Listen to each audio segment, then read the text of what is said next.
민주당은 오늘 이른바 검사징계법도 통과시켰습니다. 기존에는 검찰총장만 검사를 징계할 수 있게 돼 있는데 그걸 이제 법무부 장관도 검사를 징계할 수 있도록 한 겁니다. 오늘 본회의에서 이 법안을 두고 찬반 의견이 치열했거든요. 들어보시겠습니다.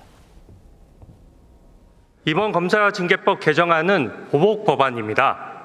이재명 대통령을 수사한 사람을 징계하고 청문회 열어 망신 주고 탄핵해서 일 못하게 하는 것은 일종의 사법 테러입니다.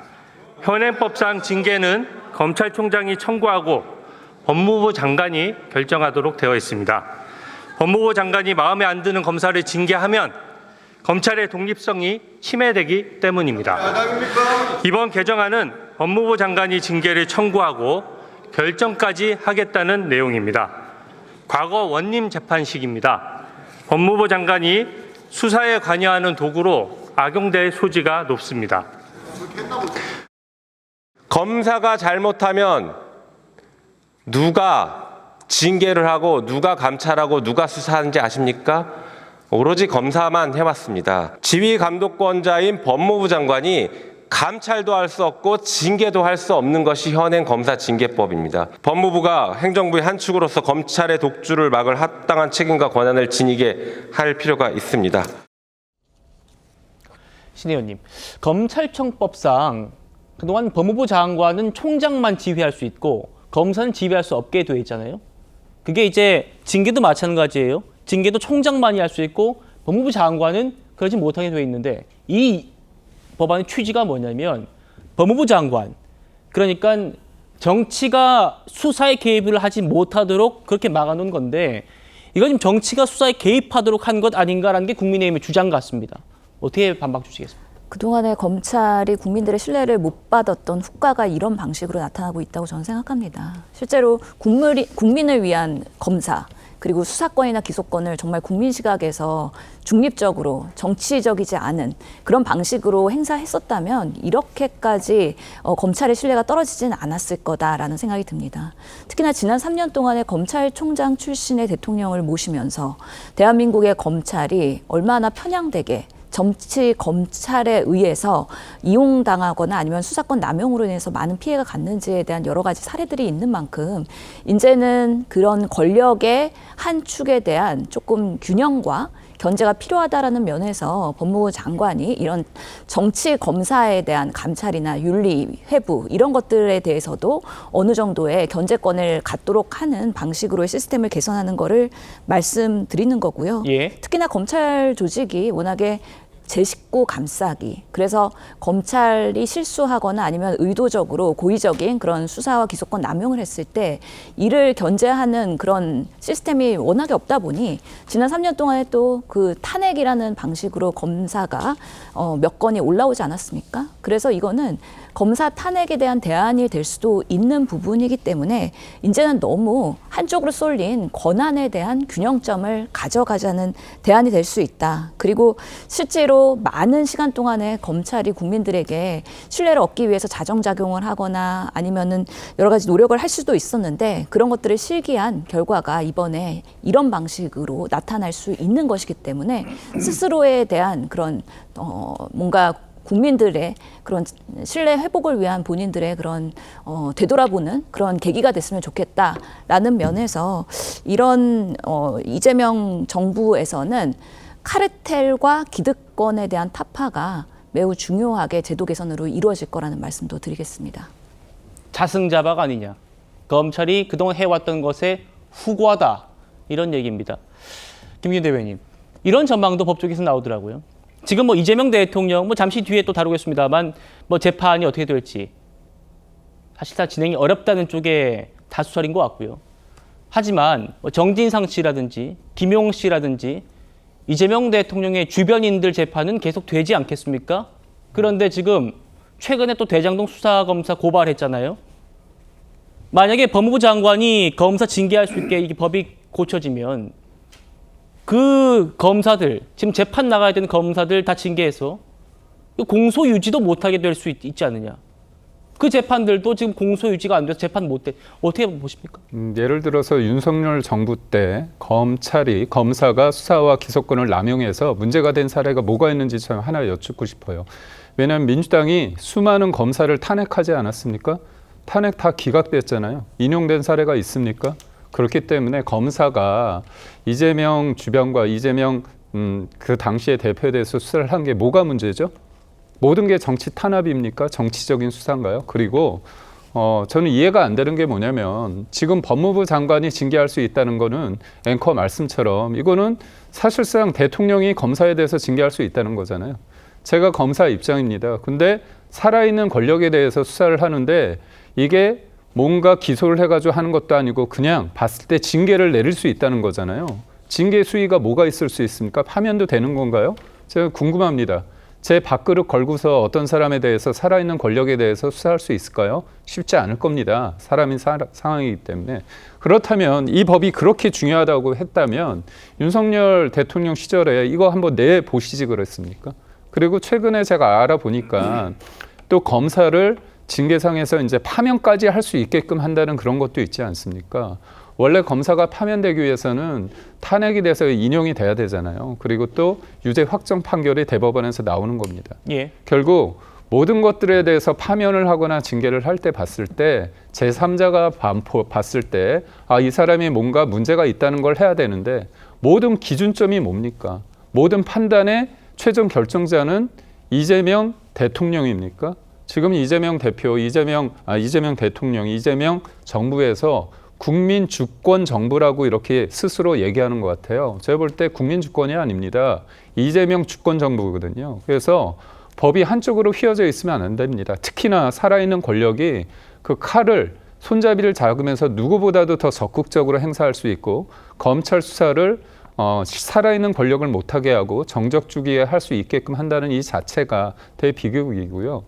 무엇보다도 저는 대선 기간에도 불구하고 민주당이 사법부를 뒤흔드는 여러 가지 법안을 냈습니다. 대법원장을 겁박하고 탄핵과 특검을 통해 가지고 끌어내리고자 하는 시도가 있었는데 예. 이제는 더 심하게 노골적으로 되는 거죠. 그러니까 국민들 유권자의 어떤 눈치를 보는 대선 기간마저도 그랬는데 이제 접수한 거 아닙니까?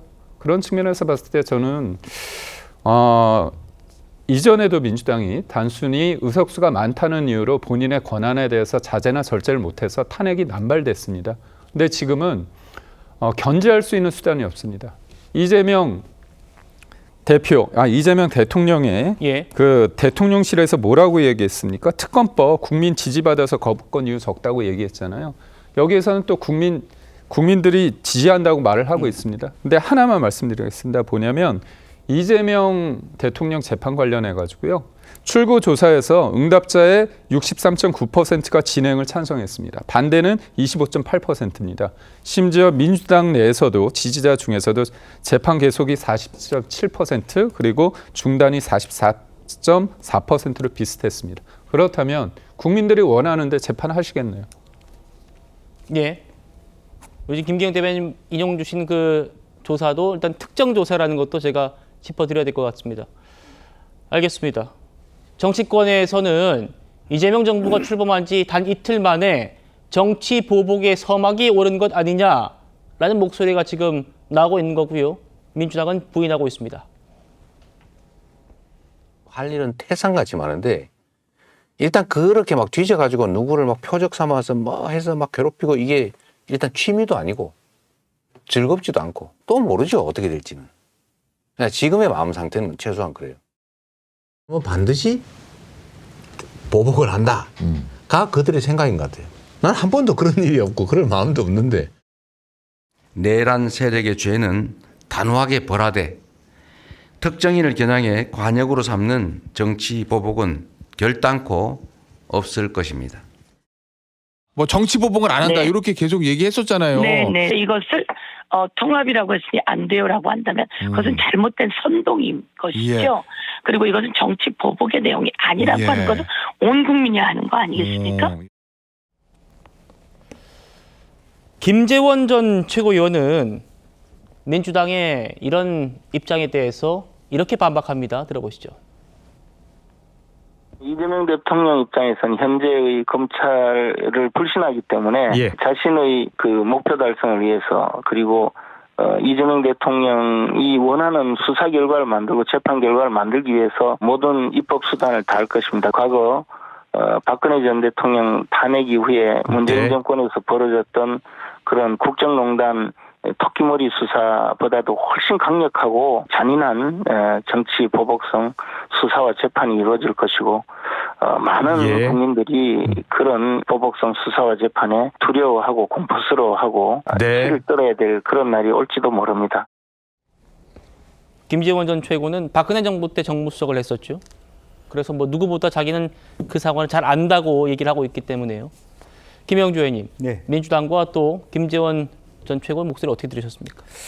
글쎄요, 지금 현재 국민의힘이 이 내란 세력과의 절연이 상당히 오히려 더 굉장히 중요한 새 정부의 과제일 수 있다면 아까 이미 제가 말씀드린 것처럼 오히려 그 김건희 특검법하고 최혜병 특검법만을 선택해서 국민의힘이 전체적으로 부결 당론을 하지 못하도록, 즉 자율 투표를 할 수 있도록 김용태 비대위원장이나 그 김재섭 예. 의원 같은 젊고 기억적인 의원들이 당내 목소리가 커질 수 있도록 북돋아 줄 필요가 있다고 저는 생각이 됩니다. 근데 그렇지 않고 전체적으로 3법 모두를 밀어붙이는 바람에 사실은 내란 특검법이라고 했을 때 국민의힘 내부에서 조사받을 수 있는 의원들이 꽤 된다고 느껴져요. 그러니까 심리적 저항이 매우 클 수밖에 없는 겁니다. 그런데 김건희 특검법은 의외로 상당히 더 시원하게 생각하는 내부 국민의힘 의원들이 많을 거라고 보여지거든요. 또 해병대 최혜병 특검법에 대해서도 마음으로는 대통령이 거부권을 행사했지만 사실은 좀 뭐 조사를 해도 된다라고 생각할 수 있었기 때문에 조금 그런 어떤 치밀한 정무적 감각을 가지고 새 정부와 새 당, 민주당이 움직일 필요가 있겠다는 생각입니다. 그래서 예.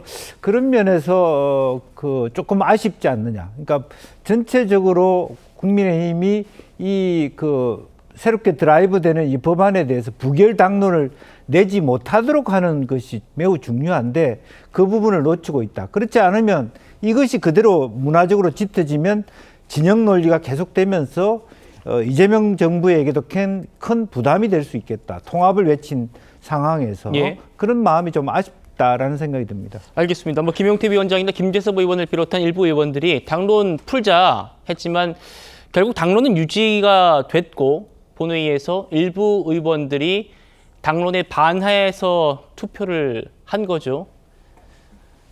그랬다는 점도 짚어드리겠습니다. 자, 3특검이 이제 가동되기 직전입니다.